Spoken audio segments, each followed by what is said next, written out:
Voilà, en tout cas, merci d'être si nombreuses et nombreux sur ce table ronde, la troisième de la journée, organisée par la mission Écoterre, partenaire bien évidemment du BIMworld Jumeaux numériques.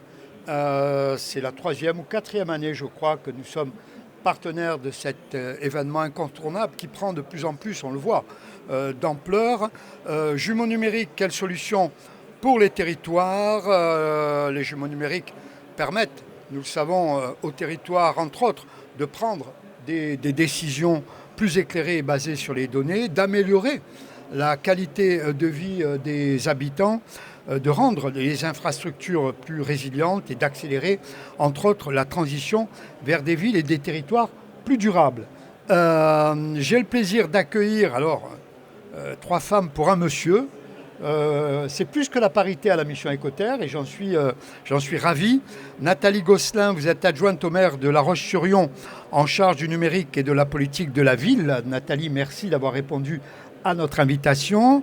Pierre-Alexandre Mouret, maire de Saint-Aubin, vice-président de la communauté d'agglomération Paris-Saclay. Constance Nebula, vice-présidente du conseil régional des Pays de la Loire, vice-présidente de la communauté urbaine Angers-Loire Métropole. Merci à vous. Et enfin, une figure que nous connaissons très très bien aussi à la mission Écoterre, toujours présente, Mona Trecchia, vous êtes conseillère territoriale développement numérique, CA Pleine Commune Grand Paris, conseillère municipale déléguée Smart City et Innovation Digitale à Épinay-sur-Seine et vice-présidente de la mission Écoterre. Mona, les jumeaux numériques représentent un investissement stratégique pour les collectivités territoriales avec des implications significatives en termes d'efficacité, de durabilité et de service aux citoyens. Ce sont de grands bouleversements finalement pour les collectivités locales en matière de coûts et de compétences nécessaires. Fallait que ça m'arrive à moi. Bonjour à toutes et à tous, ravi d'être parmi vous, fidèles au BIM et fidèles à la mission Écoterre. Je vais essayer de vous apporter un éclairage un peu différent en tout cas. Nous, on voit bien qu'on est passé dans l'ère de l'IA. Tout le monde conjugue l'IA dans tous les sens. La data, qu'est-ce que c'est la data? Les enjeux, les opportunités, les risques, etc. Nous, on a fait le choix de se recentrer effectivement sur bâtir ce que j'appelle la société du désir. S'il y a bien un concept que je veux vous laisser aujourd'hui partir avec, c'est celui-ci. La durabilité. Ce qu'on fait, on maîtrise nos enjeux numériques, les opportunités, on essaie de construire, en tout cas de bâtir ensemble une société avec moins d'impact environnemental. Le désir, l'éthique, parce qu'on donne du sens à ce qu'on fait, on sait bien toutes les problématiques. Moi, pour travailler sur tout ce qui est gouvernance de la data, et c'est le sujet du jumeau numérique, l'éthique, tout ce qui est gouvernance de la data, j'y travaille depuis maintenant plus de 20 ans, donc en tout cas humblement, je pense que bien connaître le sujet, les enjeux et les opportunités et les impacts environnementaux.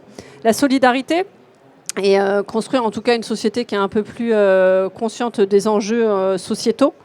Et l'inclusivité, alors c'est permettre à toutes et tous, on sait bien aujourd'hui la fracture numérique, mettre en place en tout cas un jumeau numérique, ça pose aussi cette question pour nos services, nos agents et nos organisations. Donc c'est des sujets qu'on traite parce que c'est pas uniquement traiter la fracture numérique pour les habitantes et les habitants, mais c'est aussi intégrer ces sujets de montée en compétences. Ce que vous évoquiez effectivement, c'est monter en compétences avec des plans de formation adaptés pour justement accompagner les agents et les services pour pouvoir bâtir notamment les jumeaux numériques. Et donc responsable, c'est tout ce que vous avez autour du numérique responsable. J'en parlais d'ailleurs avec le président de la mission Écoterre il y a quelques instants pour le CIVIM, où on va avoir aussi une fenêtre sur le numérique responsable. C'est connaître les impacts environnementaux, mais aussi, alors, le numérique responsable, nous, on y travaille depuis 2016. Et c'est aussi tous les risques aussi liés à la cybersécurité. Pourquoi je termine là-dessus sur cybersécurité et jumeaux numériques? C'est on travaille notamment avec les services de l'État, le cabinet du Premier ministre, sur tout ce qui est de la stratégie nationale pour les territoires résilients. Et résilient, c'est quand tout ne marche pas, quand on a un problème d'électricité, qu'est-ce qui se passe? Et ça aussi, il faut l'anticiper avec les jumeaux numériques. Donc les jumeaux numériques, c'est des outils d'aide à la décision qui vont absorber un certain nombre de données qui sont produites par les territoires, par les services aussi, par les territoires, par des acteurs aussi du secteur privé. Et c'est comment via nos compétences. Alors, je vais vous donner des exemples assez simples, hein. Transport, mobilité des usagers, pollution, ce qui nous touche tous, hein, un petit peu. Essayer de voir comment on peut utiliser ces jumeaux numériques pour prendre les bonnes décisions. Et puis un sujet qui est aussi d'actualité aujourd'hui, qu'on a vécu aussi pendant les JOP, parce que le territoire auquel j'appartiens, je dirais, a été terre d'accueil des JOP, puisque c'est le territoire qui accueille aussi le Stade de France, toutes les problématiques de sécurité et assurer le continuum de sécurité. C'est un enjeu qui est aussi majeur pour bâtir ensemble, et on est en train de travailler bien au-delà de 2030, bâtir ce que j'appelle moi les territoires de confiance, qui soient résilients et qui fassent en tout cas que nos citoyennes et nos citoyens se sentent bien, que ce soit dans la vie au quotidien des territoires, mais aussi dans la sécurité. Et les femmes, on est en majorité aujourd'hui, j'apprécie, et que les femmes se sentent bien sur leur territoire. Donc voilà les enjeux pour moi que porte cette stratégie de mettre en place des jumeaux numériques. Avec le SGDSN que j'ai cité, on fait des délégations depuis maintenant plus d'1 an, où on va à la rencontre des territoires. Donc je citerai peut-être tout à l'heure quelques territoires qui ont des projets remarquables en France. Et Mona, comment vous considérez les nouveaux usages de l'IA dans les jumeaux numériques ? Alors, l'IA, en fait, ce qui est assez important, c'est que d'abord, on a quelques terminologies qui commencent à rentrer dans le quotidien. On commence à utiliser des termes comme la data, le big data. Data, les informations qu'on produit, j'ai évoqué. Big data, c'est toutes ces données massives. Donc moi, je produis des données, vous produisez des données au quotidien. Tout ça au niveau national, ça fait des milliards de données. Et puis au niveau international aussi. Donc il y a les data science qui viennent et qui nous aident justement. L'IA, c'est un accélérateur à partir du moment où on lui pose les bonnes questions. C'est-à-dire que c'est un outil qui utilise des programmes sur lesquels on va pouvoir optimiser un certain nombre de nos actions sur nos territoires via la data science, mais c'est comment on peut analyser de manière massive toutes ces données qu'on produit avec éthique, gouvernance, responsabilité. Et puis surtout l'IA, moi j'ai fait le choix personnel de ne pas beaucoup en parler, j'en parle que dans cet angle en fait réellement de manière très concrète et très pragmatique, comment ça atterrit dans nos villes et nos territoires. Parce que il y a quelques jours, j'étais dans une université, j'ai fait le tour aussi des universités de France, on a fait Nice, on a fait la dernière qui était sur mon territoire Bobigny, on était devant plus de 500 étudiants avec représentants de l'ONU. On essaye de voir un petit peu les impacts. Alors, on part de l'IA, pas celle que vous voyez, l'IA générative. On va rentrer dans une phase, alors ceux qui ont découvert les chatbots, on va rentrer dans cette phase de multiplicité des chatbots sur les sites internet ou dans les administrations. Il ne faut pas qu'on rentre dans l'ère de la paresse. Il ne faut pas qu'on rentre dans l'ère de la paresse avec les étudiants notamment. On doit développer des esprits critiques et je crois qu'ils sont toutes et tous, en tout cas, très impliqués au niveau des académies. Ce qu'il faut vraiment sur l'IA, c'est à toute proportion gardée. Il y a quelques jours, je regardais l'impact du numérique au quotidien. Je parle de data, de big data. En 1 minute, je l'évoquais tout à l'heure aussi, en 1 minute, c'est des milliards de requêtes qui sont faites via Google, via YouTube, via le streaming, etc. Et l'IA, elle s'alimente nativement par beaucoup de données, des milliards de données. Thierry Breton me disait, quand il était commissaire, il me disait on produit chaque année autant qu'on a produit de données depuis le début de l'humanité. Donc c'est pour vous donner une idée. Donc ça veut dire que toute proportion gardée, il faut qu'on reste sur les cas d'usage pragmatiques, concrets et qui nous servent. Faire de l'IA pour de l'IA, je ne pense pas que ce soit la bonne voie à adopter. On a des experts en France, on a des experts au niveau européen. On a clairement, on a reçu l'IA Summit il y a quelques mois maintenant, où j'ai eu le plaisir aussi d'intervenir. On voit bien qu'on a quand même un développement économique, un développement sociétal, et en faisant bien attention aux travers qu'on pourra rencontrer. Mais oui, c'est l'avenir, c'est clair. Alors c'est l'avenir, mais on y reviendra bien évidemment. Du côté d'Angers, alors il y a un programme bien évidemment de territoire intelligent, d'Angers, Loire Métropole. Le jumeau numérique de la communauté urbaine est en service depuis 2023, avec notamment une coordination, ville d'Angers, région. Constance, c'est ça. Qu'est-ce qui se passe depuis 2023 du côté de la belle ville d'Angers ? Alors, je vais recommencer par reposer le contexte. Effectivement, le territoire intelligent, donc Angers-Loire Métropole, c'est 29 communes, un peu plus de 320 000 habitants. Et depuis 2020, on a un marché global de performance avec un groupement pour viser à être le plus efficient possible, le plus efficace, le plus performant dans ce que j'appelle le cœur de compétences des collectivités, qui s'appelle aujourd'hui territoire intelligent et qui demain ne s'appellera plus, parce que c'est tout simplement nativement la façon intelligente de faire son job, que la collectivité fasse son job. Ça veut dire qu'on va pousser l'innovation, l'efficience dans les domaines phares des collectivités, comme les déchets, l'éclairage public, le stationnement, les espaces verts, l'eau, l'assainissement, la sécurité, les bâtiments, et j'en oublie... Oui, non, c'est bon, j'ai tous, j'étais en train de compter. Et donc, ça veut dire que dans toutes ces thématiques, on implémente tout ça dans ce qu'on appelle le territoire intelligent pour aller justement chercher le plus efficace. Quand vous dites tout ça, ça veut dire que les données, notamment, vous reparlez des sujets des données, qui sont récoltées dans le cadre du territoire intelligent, elles doivent remonter quelque part. Elles sont synchronisées quelque part et elles doivent être utilisées par la collectivité. Puisque mettre des capteurs pour des capteurs, ça n'a en soi pas grand intérêt si vous n'utilisez pas le côté smart. Et derrière le côté smart, c'est de l'humain, hein. C'est de l'analyse de données, c'est du prédictif, c'est essayer de piloter ce qui est le plus performant, efficient, que ce soit au quotidien ou dans la gestion de crise, etc. Et c'est là que le jumeau numérique intervient, puisque les jumeaux sont des couches logicielles qui réunissent un certain nombre de données, notamment principalement données basées sur le système d'information géographique. Donc pour pouvoir construire un jumeau numérique performant, il faut déjà avoir un bon SIG. Donc ce qui est le cas à Angers et ce qui est relativement le cas dans les métropoles, puisque historiquement, les premiers acteurs de la donnée dans les territoires, ça venait du SIG et de la donnée géographique. Et en partant de ce constat, on agrège d'autres types de données, les données récoltées dans le cadre du territoire intelligent sur les différentes briques que j'ai évoquées. On a agrégé d'autres données, notamment les données issues des rapports du GIEC, notamment sur le prédictif, les données environnementales. Et la question, une fois que vous avez votre couche logicielle, c'est pourquoi faire ? Pour quel service ? Pour quel usage ? Quel est l'intérêt pour le territoire ? Donc on a commencé, quand on a développé le jumeau numérique d'Angers-Loire Métropole, qui n'a aucun lien avec la région, je le précise parce que ça a été mentionné, c'est encore autre chose, mais on fait du jumeau numérique à la région, mais c'est une autre de mes casquettes. Et donc le sujet, c'était quel cas d'usage ? On a concentré sur 2 cas d'usage. La simulation des crues, puisque nous, on a un vrai sujet entre la Loire et la Maine, tout simplement, qui est un vrai sujet de territoire. Là, tout l'hiver, on était dedans.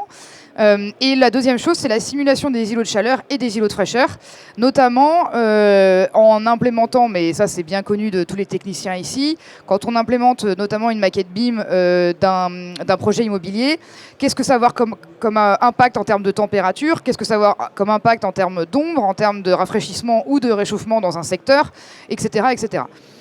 Donc on a commencé sur ces 2 cas d'usage qui sont effectifs et qui vivent leur vie. Et aujourd'hui, maintenant qu'on a un petit peu de recul sur le jumeau et qu'on a agrégé ce jumeau dans un centre de pilotage du territoire intelligent, parce qu'encore une fois, l'outil tout seul, ça a moins d'intérêt que s'il est bien synchronisé avec le reste du territoire. Et encore une fois, le territoire intelligent, c'est pas une question de capteur, c'est pas une question de techno, c'est bien une question de visibilité de la collectivité et de transformation de la collectivité dans sa manière de travailler. Et donc on a le centre de pilotage avec un hyperviseur, tout simplement. Là aussi, il remonte des données, notamment sur l'éclairage public, les conteneurs enterrés des déchets, etc., avec du temps réel, où là on a du temps réel. Et on a le jumeau pour faire du prédictif, de la simulation et de l'aide à la décision sur ces 2 cas d'usage. Et on est aujourd'hui en recherche de nouveaux cas d'usage sur le jumeau, parce que bien sûr, la vie d'une ville évolue et on a des problématiques différentes. Donc voilà un petit peu la base politique et la base structurelle de où on en est. Alors, cas d'usage du côté d'Angers. À La Roche-sur-Yon, le jumeau numérique est dans une optique d'optimisation aussi de la gestion des infrastructures et des services. Donc, il y a aussi l'aménagement du territoire et la prise de décision stratégique, c'est ça ? Bonjour à tous. Oui, tout à fait. Alors, pour être en complément avec ce qu'a dit Constance, au niveau de La Roche-sur-Yon et plus particulièrement du département de la Vendée, le jumeau numérique, en fait, est venu après 10 à 15 ans de réflexion, mais autour de la donnée. Aujourd'hui, pas de jumeau numérique si on n'a pas de la donnée propre, utilisable. Et pour récupérer de la donnée, pour pouvoir ensuite la réutiliser, il faut créer ce qu'on appelle des cas de confiance au niveau du département. Alors, on a un GIP qui s'appelle GéoVendée, qui est le SIG départemental. Et donc, on a fait adhérer les EPCI. Donc, on a 19 grosses EPCI et 65 adhérents qui représentent aussi bien des syndicats de l'eau, de l'énergie, traitement des déchets. Donc, tous ces syndicats sont venus aussi alimenter une base de données territoriale. Alors, on n'a pas que ces syndicats qui effectivement vont alimenter la donnée, mais il y a aussi toutes les données des villes. Alors, ce qu'on appelle les PCRS, les plans de corps de rue simplifiés, c'est-à-dire tout ce qui va être les réseaux enfouis, enterrés. Mais on a également, là on est en train de voir avec Enedis, donc on a récupéré aussi tous nos accès au compteur Linky pour récupérer les données des bâtiments municipaux, hein, je précise bien. Alors avec ces données-là, en fait, l'idée, alors bien sûr on a travaillé sur les stationnements, etc. Les déchets aussi, gros sujet. Mais on a aussi un petit peu vu avec parce que l'idée c'est d'emmener tous les maires et les élus à utiliser ce jumeau numérique, parce que ce sont quand même des investissements lourds pour les collectivités. Donc l'idée, c'est vraiment d'emmener tout le monde et puis amener des faits vraiment gagnants et puis hyper impactants dans leur quotidien. Donc là, évidemment, on touche au porte-monnaie hein, quand on parle avec les maires, très souvent. Et puis, on a parlé d'écologie, bien sûr. Et là, l'idée, c'est, par exemple, moi, j'ai un stade ou un gymnase qui a été construit dans les années 70-80. Je n'ai pas fait de travaux depuis 20 ou 30 ans. Je vais pouvoir le comparer avec le gymnase qui est dans une ville à 40 km, qui est à peu près à la même construction. Mais eux, ils ont fait des travaux. Et on va pouvoir comparer finalement avant et après travaux, ce qu'ils ont fait comme travaux, est-ce que ça a eu des incidences sur les consommations énergétiques. Et là, effectivement, on peut effectivement du coup voir un petit peu ce qu'on peut faire nous au niveau des travaux. Donc on va pouvoir se comparer en fait sur des mêmes projets. Et ça, c'est hyper riche parce qu'en plus, bon, après on peut prendre notre téléphone, mais là, ça nous fait gagner un temps fou. Et là, c'est là où l'IA entre en jeu parce que l'IA, avec un bon prompt, quand je vais taper mairie, chaufferie, etc., l'IA va aller chercher toutes ces informations. C'est là où l'IA rentre en jeu au niveau du jumeau numérique. Alors, je parlais aussi d'outils d'aide à la décision. Par exemple, les maires m'ont dit, nous, en Vendée, on met des éoliennes un peu partout. Quand on fait une réunion publique, on n'a même pas commencé la réunion, on a déjà des gens avec des pancartes à l'entrée du bâtiment, et qui ne sont pas contents en général. Donc l'idée, c'est d'utiliser le jumeau pour aide à la décision. C'est-à-dire que je pose mon éolienne dans un champ et on regarde un petit peu l'impact visuel que ça va avoir. Tout ce qui est rouge, c'est pas bon. Tout ce qui est vert, c'est bon. Alors évidemment, après, on bouge un peu l'éolienne et puis on voit si c'est acceptable. De la cuisine de Madame Michu, elle l'a en plein devant, c'est compliqué. Donc voilà, on va pouvoir comme ça. Et pareil pour les bâtiments. J'ai un nouveau bâtiment. J'ai des voisins qui ont installé des panneaux solaires. L'impact de ce bâtiment sur les ombres que ça peut faire et comment ça va pouvoir impacter justement leurs panneaux. Donc tout ça, on peut le travailler sur les étages, etc. Donc c'est pas une maquette, le jumeau numérique, c'est bel et bien, on va dire, un territoire dynamique, une maquette dynamique qui va nous permettre justement de voir un petit peu ce qui n'est pas forcément perceptible à l'œil nu. Quand je vous parlais des corps de rue, les réseaux enterrés, ça évite les mauvais coups de pelleteuse qui arrachent la fibre en passant, voire pire. Donc ça, on a connu en tant qu'élu, et c'est compliqué. Donc ça, voilà, tout ça, c'est vraiment pour éviter des cas d'usage impactants en fait sur nos territoires. Alors, urbanisme, aménagement, on l'a bien compris.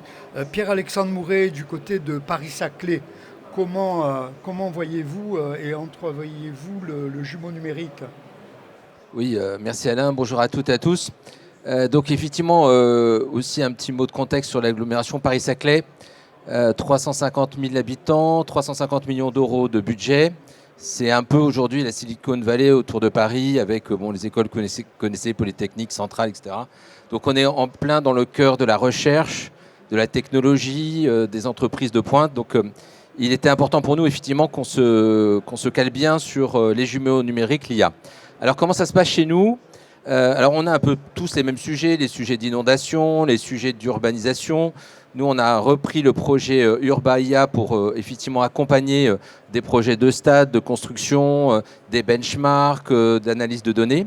Je dirais qu'aujourd'hui, depuis septembre 2024, on a travaillé la formation, puisque l'agglo Paris-Saclay, c'est 700 agents, hauts fonctionnaires, d'urbanisation, on a un service de pôle numérique, etc. Et aujourd'hui, on a à peu près 240 agents qui ont été formés à l'IA et à toutes les problématiques de jumeaux numériques. Parce qu'aujourd'hui, l'IA, c'est bien, vous êtes des prestataires, des techniciens, mais ceux qui sont à la manœuvre, c'est effectivement les équipes en mairie, les équipes à l'agglomération. Il faut vraiment les accompagner. Donc, pour répondre à ta question, Alain, on est effectivement dans des sujets très concrets de formation sur tous les outils. L'année dernière, avec Mona, on avait parlé de cybersécurité, de IA dans la vidéoprotection des villes.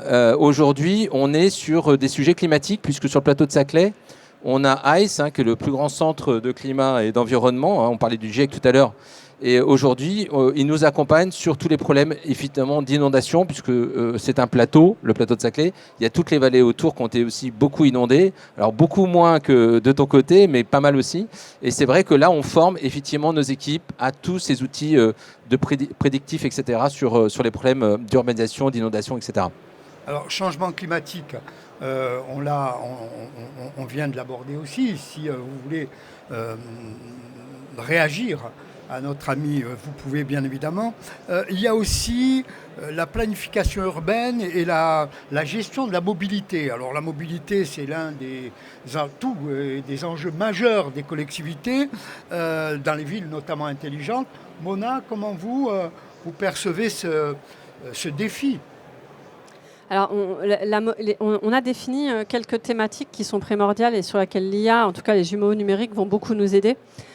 Sur la question de mobilité, ça fait des années qu'on en parle. En fait, moi, j'ai le souvenir, pleine commune, 450 000 habitants, plus ancienne communauté d'agglomération de France, 140 nationalités, des enjeux de mobilité liés notamment avec l'accueil des JOP, mais pas que.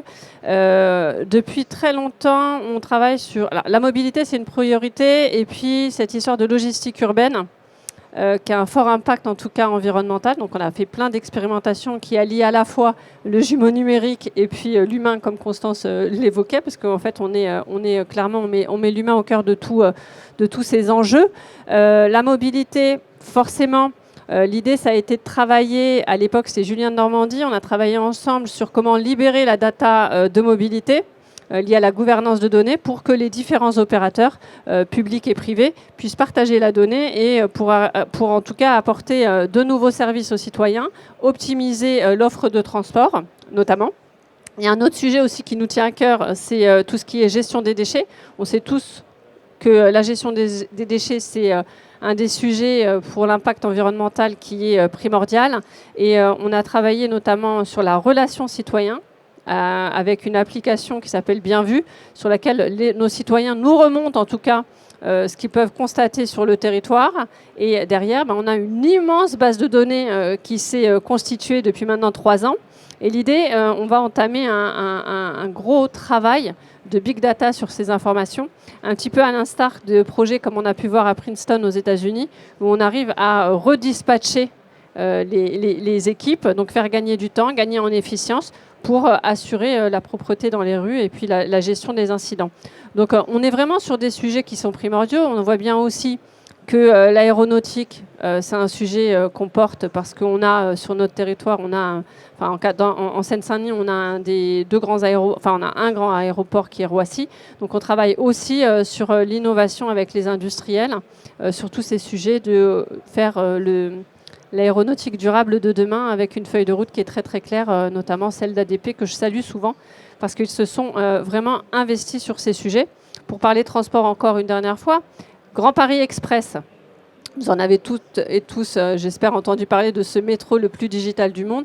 J'ai participé à sa stratégie numérique et effectivement, l'idée ça a été optimiser les parcours, optimiser le bien vivre dans ces transports en matière de sécurité aussi, avec la vidéoprotection, mais aussi travailler sur le prédictif de ces nouvelles trames de métro pour que justement elles soient à la fois autonomes et prédictives dans leur maintenance. Donc tout ça, ça nous fait gagner, je dirais, du denier public et nous permet de gérer d'autres investissements pour le bien-être de nos citoyennes et de nos citoyens. Alors là, après on va parler éthique avec Constance, parce que je sais que c'est un sujet aussi qui vous est cher, Nathalie également. Concernant le jumeau numérique, comment impliquer davantage les élus et les agents territoriaux ? Qui veut répondre ? tous répondre. Allez, Je pense on va tous répondre. Juste petite anecdote par rapport à la libération des données de transport. La région Pays de la Loire, dont je suis vice-présidente, est la première région de France à avoir libéré ses données de transport en open data. Donc je suis assez fier de ça. Et plus il y a de données qui seront ouvertes et plus on aura une impulsion au niveau national sur l'ouverture de données, ce qui n'est franchement pas chose aisée. Et là, je prends ma casquette de présidente d'Open Data France. Plus on va pouvoir faire des choses utiles dans les territoires et plus on délivrera du service public de qualité, puisque c'est quand même pour ça qu'on est élu.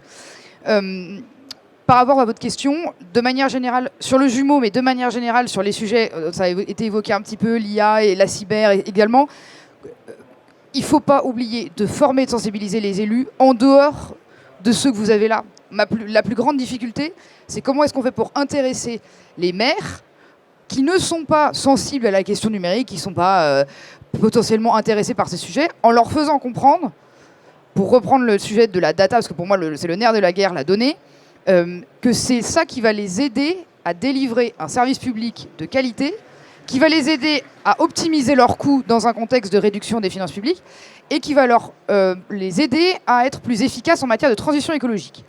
Là, pour le coup, j'ai vraiment ma casquette 100% présente d'Open Data France parce que c'est un truc que je raconte tout le temps, tous les jours et qui est mon bâton de pèlerin. C'est comment on fait pour convaincre les élus, les maires, les présidents de PCI, qu'on soit d'un petit village jusqu'à un président de région, à s'intéresser à la gestion de la donnée et des outils qui peut en sortir. Parce qu'encore une fois, il n'y a pas de jumeau numérique sans données, il n'y a pas d'IA sans données. Et donc, vous pourrez faire toutes les annonces un peu bling-bling, marketing que vous voulez sur tel ou tel outil numérique. Si derrière, vous n'avez pas compris l'intérêt de la gestion de la donnée, de son ouverture, de son traitement, etc., qui est une aide à la politique publique, eh ben, vous n'avancerez pas dans le sujet. Donc, le sujet, c'est la donnée, c'est politique. Et les premiers utilisateurs des données ouvertes par les collectivités sont les collectivités elles-mêmes. C'est-à-dire que l'application dont tu viens de mentionner, nous, on a la même chose depuis une dizaine d'années à Angers.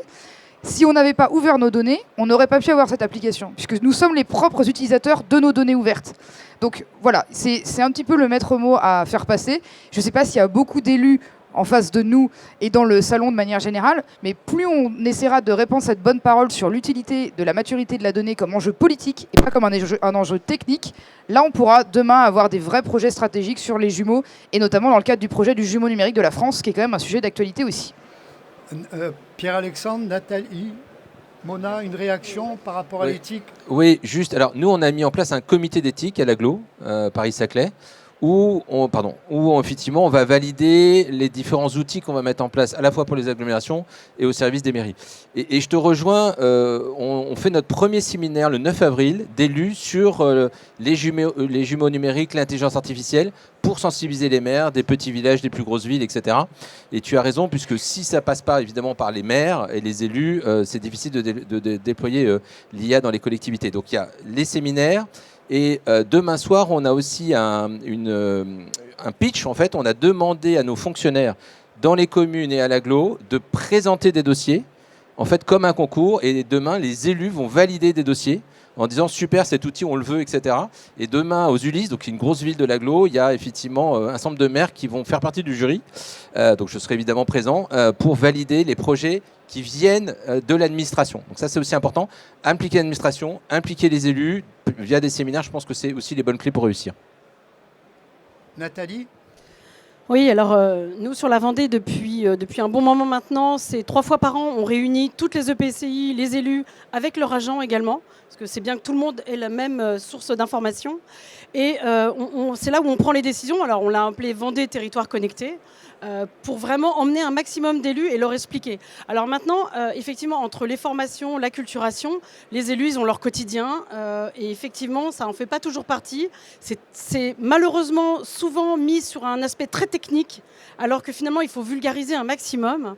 Et alors, en fait, ce qu'on a fait, alors, comme on est assez agile, parce que le GIP a tout un service de développeurs, donc en fait, ils peuvent, au fur et à mesure, développer des applis selon les besoins du territoire.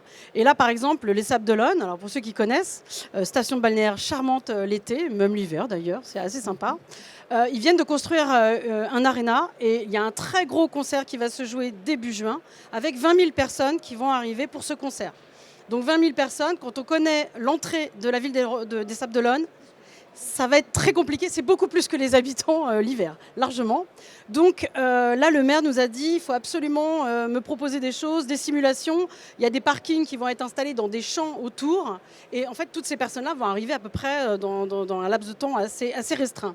Donc là, le jumeau numérique, effectivement, a lieu d'être, puisque on a développé une API qui permet de récupérer Waze.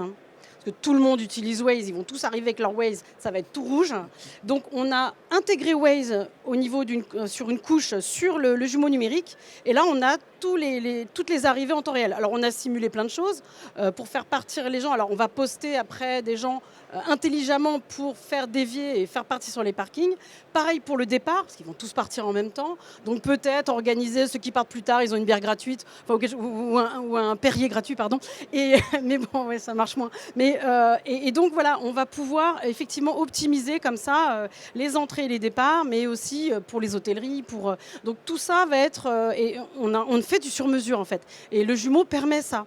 Et effectivement, une bonne API, et on peut intégrer un petit peu ce qu'on veut dedans. Donc c'est un cas hyper pratico-pratique, et c'est un besoin à l'instant T. Et effectivement, on va pouvoir le reproduire en fait, parce qu'on a plein de festivals sur la Vendée, donc on va pouvoir le reproduire. Effectivement, le Puy du Fou est déjà intéressé, parce que quand on voit le Puy du Fou, l'arrivée, c'est des petits trucs de campagne, hein, alors qu'il y a je ne sais pas combien de personnes qui viennent en même temps. Donc pareil, ils sont très intéressés par le projet. Donc voilà, c'est qu'est-ce que demande mon territoire, qu'est-ce qu'a besoin les élus, et je réponds en fait avec le jumeau numérique. Et il n'y a pas mieux en fait. Si on veut vraiment être impactant et susciter l'intérêt en fait, il va vraiment falloir coller au plus près du territoire. Et pour rejoindre Constance, donc la ville de La Roche-sur-Yon a rejoint la région pour mettre les données à disposition au niveau des données aussi de mobilité et des transports en commun. Constance. Juste une phrase par rapport à ce que tu dis sur l'exemple concret qui permet d'embarquer. Nous, on a utilisé le jumeau numérique et l'hyperviseur quand on a accueilli la Flamme Olympique à Angers, parce que c'est quand même un événement hyper particulier, le parcours de la flamme qui traverse la ville. Donc il y a des questions de sécurité, il y a des questions d'accès, il y a des questions de flux de personnes, bref. Et c'est pas moi qui étais derrière les écrans, c'était deux autres collègues qui n'ont rien à voir avec la thématique et qui ont découvert de manière bien au-delà de toutes les explications qu'on peut faire, par la preuve concrète avec un cas de gestion de crise, mais à la fois un cas événementiel assez unique, de tout l'intérêt et des possibilités offertes par un hyperviseur couplé à un jumeau numérique quand il est bien construit, qu'il est bien opérant et que derrière on a des agents efficaces qui travaillent bien ensemble, en transversalité entre les directions métiers, etc. etc. Donc c'est la preuve par l'image, c'est le cas de le dire, et c'est comme ça qu'on arrivera effectivement à convaincre. Pierre-Alexandre. Oui, j'écoutais l'histoire avec Waze. On l'utilise aussi beaucoup. Vous savez qu'on peut acheter des rues autour des hôpitaux, etc., pour libérer, pour les ambulances, etc. Et ça, c'est vachement bien. Il n'y a pas beaucoup d'élus qui le savent. C'est que souvent, vous êtes étonné, vous utilisez Waze, vous avez l'impression que vous allez prendre la bonne direction et il vous dévie. Simplement parce que quelqu'un a acheté la rue et vous empêche de passer, soit pour des accès à des hôpitaux, soit des grosses manifestations. Et ça, c'est aussi un travail. Ouais, tu peux acheter des trucs. McDo, par exemple, a acheté pas mal de rues pour effectivement que la circulation passe devant les McDo. Et les hôpitaux, pas mal d'hôpitaux publics, quand ils ont des problèmes avec le SAMU, etc., à 17h le vendredi, devant certains hôpitaux, des axes sont rouges alors qu'ils ne le sont pas, simplement pour que les ambulances passent. Donc ça, c'est aussi un travail entre les collectivités, l'État, etc., avec des acteurs comme Waze pour libérer des axes et faire passer les voitures. Donc voilà, c'était la petite anecdote. On en avait parlé la dernière, mais j'aime bien le redire parce que les gens ne savent pas qu'on peut acheter des voies pour éviter effectivement de bloquer les circulations. Mona ? Oui, je me rappelle de cette histoire, effectivement, parce que le vrai sujet, c'est qu'avec tous les opérateurs privés, on s'est retrouvé avec des moments de concentration dans certaines rues au sein des villes et avec un impact, en tout cas, sur la gestion de la ville et un impact sur le citoyen. Pour revenir, je ne vais pas vous faire la liste des prévers de tout ce qu'on fait à Pleine Commune, parce que ça a un intérêt, mais en fait, on est sur ces sujets depuis 2014-2015, avec la chance, en tout cas, d'avoir des élus qui sont hyper motivés, hyper moteurs. Pour les citer, on a eu Patrick Braouzek, Mathieu Hanotin actuellement, l'ensemble des maires des 8 villes qui sont hyper moteurs et qui ont soutenu en tout cas des actions. Alors les actions qu'on a pu faire en tout cas pour convaincre les élus, c'est le retour sur investissement. Un maire, c'est très simple, hein, il a à gérer sa ville concrètement, pragmatiquement. Il fait pas des plans sur la comète, il veut pas des usines à gaz, il veut qu'il y ait un retour sur investissement assez rapidement. C'est très basique, hein. L'objectif, c'est le service public et le jumeau numérique.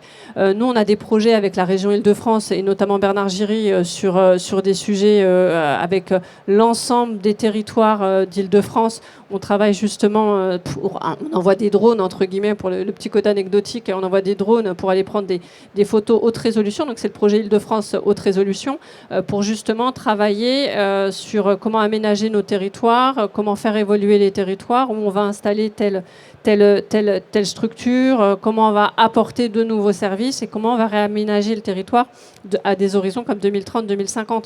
Donc ce qui est important en tout cas sur le jumeau numérique, et je pense qu'il ne faut pas l'oublier, même si on a le meilleur des outils au monde, nous, on a réinventé aussi, on retravaille cette copie de partenariat public-privé planète et citoyen, parce que c'est essentiel. Vous pouvez prendre n'importe quelle solution sur l'étagère. Si ça ne correspond pas à vos orientations politiques, au cas d'usage et à votre stratégie, vous n'allez pas aller bien loin.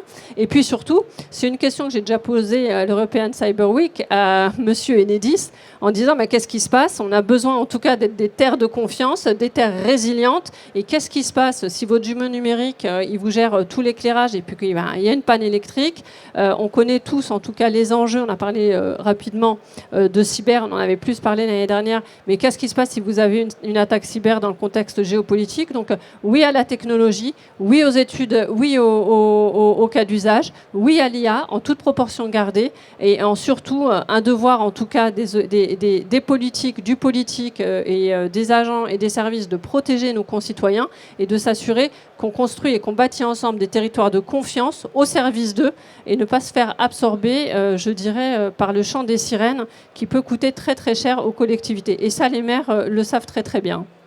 Pierre-Alexandre ? Juste pour reboucler, il y a un vrai sujet de connaissance. L'IA, les jumeaux, c'est tellement vaste, tu vois, même entre nous, toi tu connais des trucs, moi je connais pas, etc. Donc il y a une vraie notion de partage. Et c'est vrai qu'à la fois avec Mission Écoterre et voilà, toutes ces organisations-là, ces associations, on a la capacité de partager effectivement ce savoir. Et le deuxième point, je dirais, c'est les formations. C'est former à l'IA parce qu'à un moment donné, donc, ok, tu veux acheter du Waze, tu veux faire un ensemble de choses, mais si tes équipes ne sont pas formées, ce n'est pas les élus qui vont le faire. Donc il y a un vrai besoin de formation sur l'IA, de quels sont les partenaires, quels sont les outils, comment on les forme. Et là, il y a un boulevard énorme.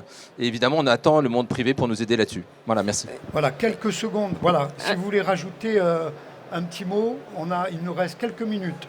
Alors moi, je voulais juste citer un ancien président de la mission Écoterre, Christian Estrosi, qui j'ai rendu visite notamment en délégation récemment, où il y a de véritables avancées sur effectivement l'anticipation de crise climatique. Ils ont été aussi très touchés par des inondations. J'ai vu un jumeau numérique qui fonctionne avec une collaboration avec les services, les directions, avec une coordination entre les différentes instances aussi de sécurité civile, que ce soit les pompiers, la gendarmerie nationale, le ministère de l'Intérieur, etc. Je crois que c'est un des projets remarquables. Je sais que dans la salle, il y a des collègues et c'est aussi l'occasion de saluer tout le travail qu'on mène avec notamment le CSF, Industrie de la sécurité et de la défense, qui traite pas uniquement de problématiques défense, armée et guerre, mais aussi de résilience. On a un travail au plus haut niveau qui est mené et je voudrais le saluer parce qu'on allie, en tout cas, on fait une bonne orchestration entre notre capacité d'innover, parce qu'on a parlé de data comme enjeu politique, moi je vais plus loin, je dis que c'est l'innovation en elle-même qui est un enjeu politique. On y travaille, on a de vraies choses concrètes et la France n'a pas à rougir, nos territoires n'ont pas à rougir de notre capacité d'innovation au service des Françaises et des Français. Oui, Merci. Constance. Comme on a droit à une minute de conclusion, voilà. J'en profite. Et pour rester sur le thème quand même de la table ronde, qui est quand même le jumeau numérique, les jumeaux numériques, je vous donne rendez-vous dans un an. Un petit peu moins, au mois de février prochain, puisque nous allons, alors c'est pas encore officiel, mais comme on est entre nous et que tout ça est très intimiste, je me permets d'expliquer un peu le projet. On va créer un espace, un lieu physique de centre opérationnel de gestion d'un territoire qui va réunir le centre de pilotage, l'hyperviseur, le jumeau numérique et le centre de supervision urbain. Ça n'existe pas en France, il n'y en a pas d'autres. Donc ça veut dire qu'on va être un modèle. D'ailleurs, c'est très complexe à construire, surtout au niveau RH, surtout au niveau des droits d'autorisation des images, de liens avec la police municipale, de liens avec tout ce qui va être astreinte, gestion des crises, etc., etc. C'est pas, encore une fois, c'est pas que du numérique, et c'est même loin de ça. C'est pas juste mettre des écrans, c'est une vraie organisation et une transformation totale de la gestion opérationnelle d'un territoire. Donc je vous invite à... on va faire ça en plus dans les anciens locaux de la Banque de France à Angers, donc c'est des locaux plutôt sympas. On va avoir le PC sécurité dans la salle des coffres, enfin bref, il y a un petit storytelling un peu sympa. Et normalement, on devrait couper le ruban, hasard de calendrier, en février 2026, avant nos échéances municipales. Et bien entendu, je vous inviterai tous cordialement à venir découvrir ce centre opérationnel qui sera une première. On y sera, Constance. Nathalie et ensuite Pierre-Alexandre. Oui. Non ? Bon, alors Nathalie. Pour finir, effectivement, alors, on a parlé un peu d'écologie, mais c'est vrai que c'est difficile de parler de IA frugale, par exemple. C'est les deux mots dans la même phrase, c'est un peu compliqué. Mais on essaie quand même de faire des choses un peu, on va dire, par exemple, sur le jumeau numérique, on a aussi développé un cadastre solaire. Il faut savoir que ce cadastre solaire, on va le mettre en open source. C'est-à-dire qu'il va pouvoir être utilisé par tous. Donc on essaie de mettre un maximum de fichiers justement disponibles en open source. Dans le cadre d'un appel à projet d'ailleurs national qui est le DIAT, alors des diagnostics, IA, frugal, territoire, des territoires. Et il y a énormément de collectivités, dont Bordeaux également, qui a déployé un projet hyper intéressant. Je vous invite à aller voir un peu les lauréats, justement autour de cette IA frugale. Alors on est autour du jumeau numérique bien sûr. Donc c'est intéressant, on n'y est pas encore, mais en tout cas, on y travaille. Et j'espère qu'un jour, voilà, on pourra dire que l'IA se comporte bien au niveau écologique. Là, pour l'instant, et éthique, pour l'instant, moi, de mon point de vue, ce n'est pas encore le cas. Mais on y travaille en tout cas. Nous l'avons vu, il y a des solutions pour les territoires avec les jumeaux numériques. Mesdames, merci. Monsieur, merci. Puis à vous tous, très nombreuses et nombreux. La mission Écotère, vous la retrouverez demain à 11h45 pour l'innovation sociale. Merci à vous toutes et à vous tous.